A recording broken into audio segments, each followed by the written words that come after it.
Happy game day, Ravens flock. This is your friendly announcer, Mills RX here, and welcome to the Ravens Medical Week 14 Injury Podcast. We're going to do something a little bit different this week. There won't be any visuals in this one, but let's just going to have a talk, and I'm going to update you on some of the major updates before the Ravens play this week, and just doing something a little bit different. Change it up, and yep. So let's get right into it now. The Ravens are heading to Pittsburgh to play the Steelers this week, and as we all saw from the first injury report that came out on Wednesday, I was very pessimistic. I saw so many injuries, and I was like, "Oh my God, I cannot believe that we had all these different injuries, especially after all the ones that we suffered in the last game." So I'm just going to go through them and give you some updates on all of the players who were on the injury report and potentially where they are and what chance they have of playing. We'll start at the top with Tristan Colon Castillo. Now, he wasn't injured, but he missed some time due to some personal things. Of course, no information was given, but he didn't practice on Wednesday or Thursday, but he did return to a full session. He's off the injury report, so we expect him to be available off the bench as a swing lineman. So that's good. We all know about Lamar. He is dealing with a grade one PCL injury. Now that is the ligament in the back of the knee that works in concert with the ACL or anterior cruciate ligament that everybody knows more about and has heard more about. These two work together and prevent the shin bone or the tibia from bending backwards. So he injured that one when the lineman, um, I, bel I believe it was the Broncos rookie lineman when he landed on the back of Lamar's left knee, and it looked bad. It looked bad from there, and Lamar just didn't look comfortable for the rest of the game. And it turned out that he actually sprained that ligament, which is not good. A lot of PCL injuries have happened over the league this year. So of course he didn't practice all week, and I know it said doubtful on the injury report, but we all know that Lamar's not playing today. So we're going to go with our QB2, uh, Snoop Huntley. That's Tyler Huntley. We call him Snoop because if you put a side by side picture of him and Snoop Dogg, they look very similar. That's where he gets the nickname from, if you didn't know. So, yeah, and an update about that is like we may not get Lamar back until Christmas Eve. So he may miss the next two games, and I completely expect him to miss the next two games. So, but that's good. Shut him down.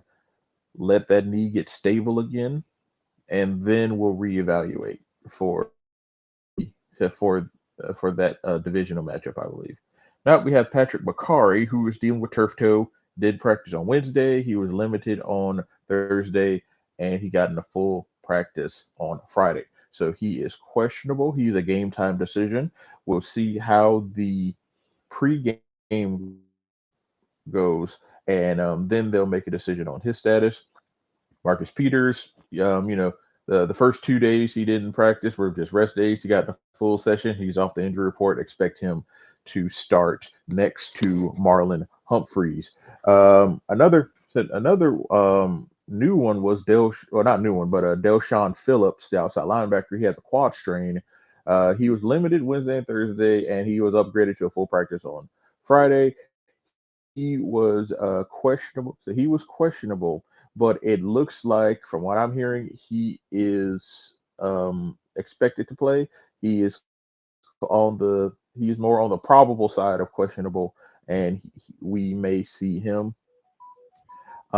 We also saw We also saw Jason Pierre-Paul. He didn't practice Wednesday or Thursday. Those are rest days. It didn't need to practice on Friday either. He's off the injury report. He is good to start in the front seven, and we definitely need him in the front seven, especially going up against a young Kenny Pickett, who I believe is going to start.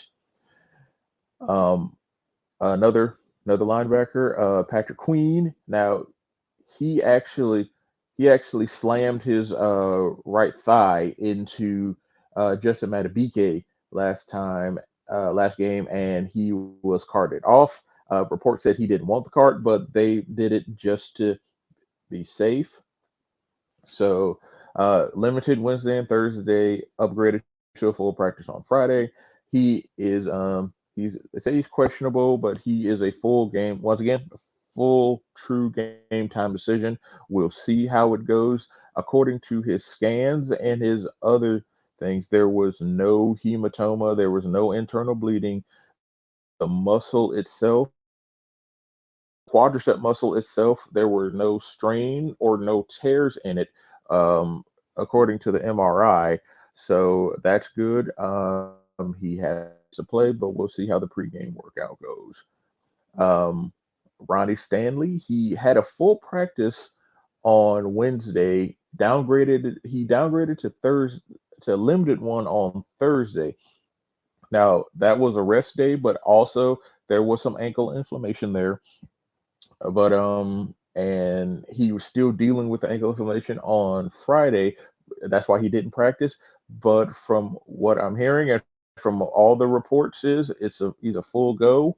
So he's a full go, and he is looking to return from the 2 game absence with the left lateral ankle sprain that he dealt with, and that he was in the boot. He shed the boot, and he has practiced. So good to have him back on the blind side protecting Tyler. Also, a surprise injury was Christian Welsh. He got his bell rung in practice, from what I heard. He was limited Wednesday because of because of that. He still practiced Thursday, which is really interesting, even though he entered concussion protocol on Wednesday. Thursday, he was limited, but he upgraded to a full practice on Friday, and he's questionable. This is 50-50 to me, because from what I heard, he still hasn't cleared concussion protocol. He may have cleared it, but Christian West is a bit of a weird one to me, because I'm going, why? If he was in concussion protocol, why was he practicing in the first place? Um, I don't know how this one. Hope it turns out well, but like he really shouldn't be practicing if he was in concussion protocol. Now, Daryl Worley has been ruled out. He hasn't practiced all week with a hamstring strain. Now, he's already been moved to the IR. And with that hamstring injury, from what I'm hear, it is actually a hamstring tear. He has torn one of the muscles in the hamstring, and he will be out at least 4 games. I don't know if that ends the season. Um, he may miss the last 4 games. We may be able to get him back for the playoffs. If we are still in first place, I believe we will be, and I believe we could potentially lock up the AFC North.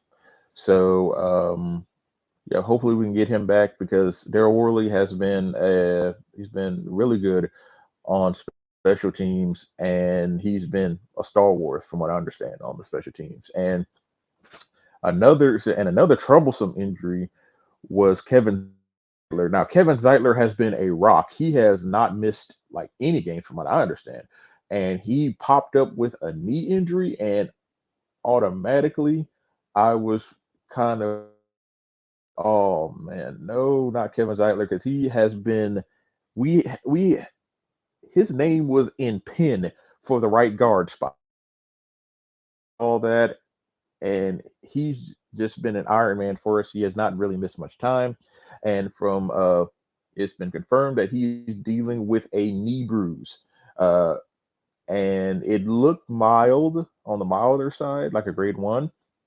He didn't practice Wednesday or Thursday. He upgraded to a limited practice on Friday. He is a game time decision.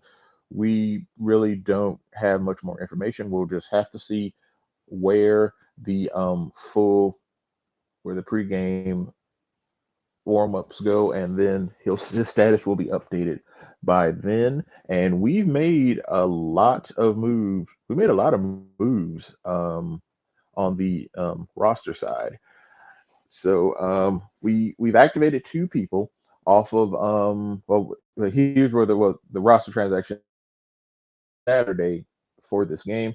We activated two people off of IR.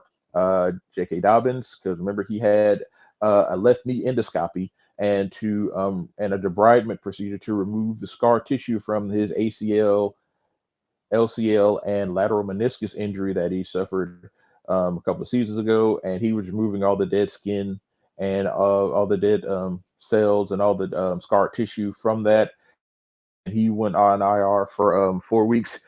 He's about 6 weeks post surgery, and I know I posted on Twitter that we were kind of making a little bit of a mistake bringing him back this early, because normally you want a running back to be at least 7 to 8 weeks post surgery before you consider bringing them back for game action. I expect limited snaps today. If he gets 15 snaps, I will be surprised, but I'd say 10 at most. And we're getting back safety Marcus Williams. As you know, he dislocated his left wrist. He dislocated two bones actually in his wrist, and he's been practicing. We activated him off of IR. Actually, both JK and Marcus are on the 53-man roster, so they may play today, but I expect a heavy snap count. Don't expect Marcus to play more than about, I'd say, 45% of the defensive snaps today.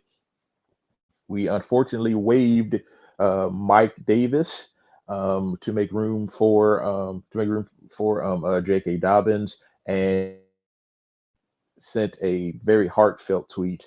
We appreciate him and best wishes to him as well as he moves on to his next opportunities. We also, as I mentioned before, replaced Daryl Worley on IR, which made room for Marcus Williams on the 53-man roster. He has a hamstring tear, and those are about a 2 to 4 week recovery anyway. I expect us to take all 4 weeks, take all four games, and hopefully we can get him back for a playoff run. And we've elevated two people off of the practice squad.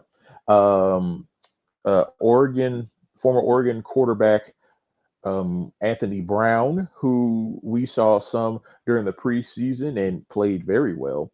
He will be the primary backup to Tyler Huntley today. And also, we brought up safety Ardarius Washington. He will patrol the secondary with Marlon, Marcus, and Marcus Peters and Marcus Williams and Marlon Humphreys, and Kyle Hamilton is expected to play today. His knee is better. He is ready to go. And also another update: Tyler Likely, apologies, Isaiah Likely, who was dealing with a right elbow sprain. He is actually active today. He play and he is set to go. He was removed from the injury report. Well, he was never on the injury report, but he had a very bad elbow injury last game. But he's been practicing in full.